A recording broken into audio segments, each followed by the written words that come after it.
is going on, everyone? We are back in Madden 17 with our Chicago Bears franchise, and today is going to be the final mid-season update. Last time we're going to be looking at the stats, awards, scouting, not the standings, but some of those other things will be the last time we look at these before the end of the season. So to start things out, we're going to take a look at the standings. And in the AFC North, it is the Ravens at 8-4, Bengals at 6-6, Browns and Steelers at 5-6-1.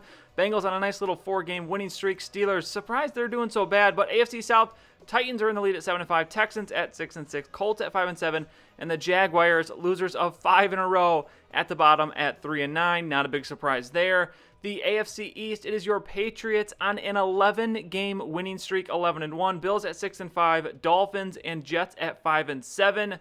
And you also see there the Patriots have clinched that division. Now on to the AFC West, where the Chargers are out in front at 10-2. They've won 3 games in a row. Raiders have dropped 2 in a row, so looks like they were tied with the Chargers, but they dropped back a little bit. Broncos are 6-6, and the Chiefs at 4-8. They've lost 4 games in a row, so that's a bit surprising there. I did not expect to see the Chargers at the top of that division. Now on to our division, the NFC North. The Packers are 8-4. They did lose last week, so with our win, we are now just 2 games behind at 6-6. The Vikings and Lions are 5-7, and honestly, I'm surprised we are still this close in this division. And actually, I'm even more surprised that we're sitting in second at this point in the season. NFC South, the Panthers are in first at 8-4. Saints right behind them at 7-5. They've won 3 games in a row. And then the Falcons and Buccaneers are 5-7. Just 2 divisions into this conference, and already I'm seeing a lot of 5-7 teams. But that's the NFC South. Now onto the NFC East, and how about this? The Cowboys, Giants, Redskins, Eagles, all in this one. 2 teams at 6-6, 2 teams at 5-7, and you can kind of see the difference there as 2 teams are on a winning streak, and the Redskins losers of 3 in a row, Eagles losers of 4 in a row, but still, anyone's chance here in this NFC East. Always a very, very competitive division. And then we'll end it on the NFC West. The Seahawks are at 9-3. The Rams at 5-7. They've lost 3 in a row. Cardinals at 4-8. And the 49ers at 2-10. Losers of 7 in a row. And we gave them that 10th loss last week. So that's the standings update. We'll continue to look at that each week until the end of the season. But now onto the stats. And here are the numbers. Jay Cutler, 2,600 yards, 13 touchdowns, 9 interceptions. Jay Cutler has not been great the second half of the season. Brian Hoyer in the one game, he got a look. He was even worse as he had 4 interceptions, no touchdowns. Jeremy Langford, even though we did bench him last week, he is actually having a good season. And that maybe was a little bit rash on my part because that was his first fumble of the season. But at that point, I was just so frustrated with the turnovers, so we benched him. But he'll come back next week in that starting spot. 943 yards for him and 10 touchdowns. Jordan Howard, 177 and 3 touchdowns. 4.3 yards per carry for him. 5 yards per carry for Jeremy Langford. He is actually having not bad of a season. It's just the running game hasn't had a lot of opportunities because we've been down so much that we've had to throw the ball quite a bit. Speaking of throwing the ball, receiving numbers here, Jeffrey 54 for 80, 807 and 5 touchdowns. Jeremy Langford in second in terms of receptions at 31. He's got 248 yards receiving. Marquise Wilson doing pretty well lately, 352 and 2 touchdowns. Kevin White will be returning from his injury next week, 461 and 4 touchdowns for him. And then the remaining guys kind of skewed by injury. Zach Miller was injured for part of the season. Daniel Braverman is now going to be injured the rest of the season, but those are your receiving numbers. Now on to defense. Danny Trevathan just 1 tackle away from 100. Jarrell Freeman behind him at 81, but he is now out for the season as well, so his numbers will end there. Harold Jones Cordy at 79, Adrian Amos at 63, Tony Lippett and McPhee 58 and 57, and Kyle Fuller and Tracy Porter, the last 2 guys, over 50. Tackles for loss, Trevathan again leading the way here, 21 for him, Freeman at 15, McPhee at 11, Hicks, Unrein at 6, and Adrian Amos at 5. Sacks, it's going to be 7.5 for Pernell McPhee, 5.5 for the rookie Leonard Floyd. Have been impressed with him this season. Jarrell Freeman with 4. It's going to be Trevathan with 3.5, Unrein with 3, Hicks and Bullard with 2, and then Amos, Goldman, Houston Carson with 1, Lippett and Porter, and Houston with half sacks. Houston picking up half a sack as he came in for the injured Freeman last week. Interceptions, Tony Lippett is actually leading the way with 4. The game stole one from him from earlier in the year. Kyle Fuller has 3, Amos with 2, and then Porter and Prozinski with 1. Not a lot of interceptions for us. Not really surprising because the corners aren't that strong, but Lippett still playing very good. And then looking around the league, Roethlisberger leads the way in passing yards, also leading the way, tied for leading the way in touchdowns with Rivers at 26. You got Breeze and Brady, of course, the typical names up there at the top. Interceptions, interceptions is going to be led by Blake Bortles. 20 picks for him. Aaron Rodgers, surprised to see him here.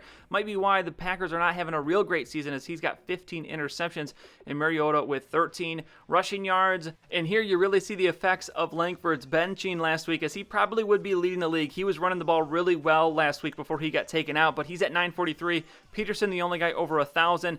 And then rushing touchdowns, Brandon Oliver leading the way with 13, Lacey with 12, and then there is Langford right down there, tied for fourth there with 10 rushing touchdowns. Now moving on to receiving yards, and it's going to be Antonio Brown. No surprise to see him here leading the way in receptions and yards, 1,250. No one's close to him. Julio Jones, Allen, and Edelman, the only guys over 1,000 yards. And then touchdowns, Brandon Cooks is leading the way there with 12, 11 for Allen, and then there is Antonio Brown with 9, tied with Andre Johnson.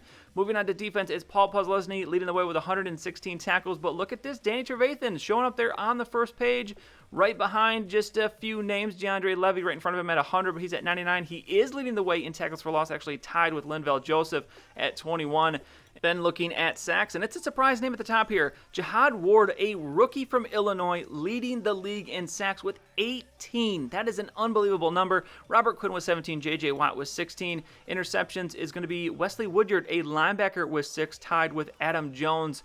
Aqib Talib with 5, Paul Posluszny with 5 as well. He's having a good season. He leads the league in tackles. Now on to the awards. Tom Brady leading the way for the MVP vote. Drew Brees is in the lead for Offensive Player of the Year. Stafford and Wilson right behind him. Defensive Player of the Year, Bobby Wagner leading the way with Cameron Jordan behind him.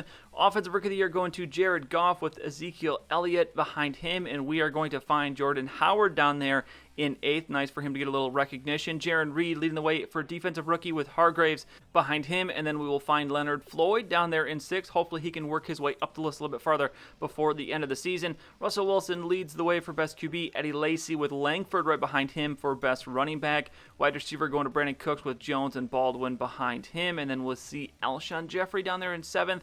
Offensive lineman, we're not going to find a single Bear on this list, nor will we see one on the defensive lineman. Linebackers or DBs, we did have Kyle Fuller on this list, but he has not played well in the second half of the season. We are going to find Robbie Gould second in kicker, though, so there is your awards update. Now on to scouting, and in terms of scouting, I have obviously scouted some more players, but there really isn't a ton to update here. As we scroll through the first round, a lot of guys not living up to their projected talent. And as we go through QB, I have scouted every single QB graded for a round, and we only have 3 that actually look halfway decent, and even that, they don't look really incredible. So I am definitely thinking at this point we're going to have to fill our QB need either in free agency or we're going to have to make a trade. Halfback, we have 1 on the watch list. There's 4 here, but only 1 that really looks halfway decent. Even this guy in the 5th round doesn't look great. For wide receiver, I found a couple, but honestly, at second rounders, and even this guy looking for the first round, I'm not taking a wide receiver in the first or second round. So I'll have to continue to scout some guys in the lower rounds, and hopefully we could find some better options. Tight end, I don't really think anything has changed in this position since the last time I gave you an update. We got a couple options there in the second and the third round. Left tackle, this is the one where we have all the first rounders, only one of them grading as an actual first round talent, and I only have one of those on my watch list. And then we have a couple guys there in the second round, and actually one that's graded as a third rounder, but I like that he has B+ pass block and B- run block, so I've kept him on there as he has one of the higher pass blocks that I've seen. And then left guard, we have 1 out of 2 that has turned out. He's a 7th rounder as well. We got the 2 centers. Those are the same 2 centers we had on there last time. 2 right guards, 1 third rounder, 1 7th rounder, so a nice spread there as we can hopefully look to fill some offensive line needs later in the draft. We've got 1 right tackle graded in the first round. Then moving on to defensive end, we've got 1 out of 4, and actually the other 3 I've graded are undraftable, so that's comforting. Same thing at right end. We've got 2 actually here, a 2nd and a 5th, and then the other 2 undrafted. Then moving on to D tackle, it's the same 2 D tackles I believe as we had last time. Haven't scouted any more. Left outside linebacker, we got a couple first rounders, and the first one actually looks pretty good, but outside linebacker, not really a need for us at all. So probably not going to mean much. We've got 1 middle linebacker out of 4. Again, same thing. 1 that's good. The other 3 not even draftable. Right outside linebacker, again, we got a couple first rounders. And again, the first guy looks pretty good, but outside linebacker, especially right outside linebacker, not a need at all. Moving on to corner, this is a position that is of need, and as we've seen before, we have a lot of guys in that first round, but I do not have many of them on my watch list. We've added a couple guys here, a 2nd and a 4th rounder, but for this position, I'm mainly focusing on those guys in that first round. Hopefully we'll be be able to snag one of those. Free safety, we got a first and a fourth rounder, and then strong safety, we have a third and a fifth that I am currently still scouting. Look at that size, 6'4" for a strong safety. I can't remember the last time I've seen a strong safety that tall, so I had to scout him. Probably going to be undrafted, but we'll find out. And then the final thing we're going to look at here is the sliders. I've had some people requesting a slider update. I have made some changes. We switched to all Madden midway through this season, which I have been loving since then. We've been having some really, really good games in the last few weeks. So here is a look at my sliders I'm using, and for all Madden, it turns out there's not many of these that you have to really change a ton off of the base 50.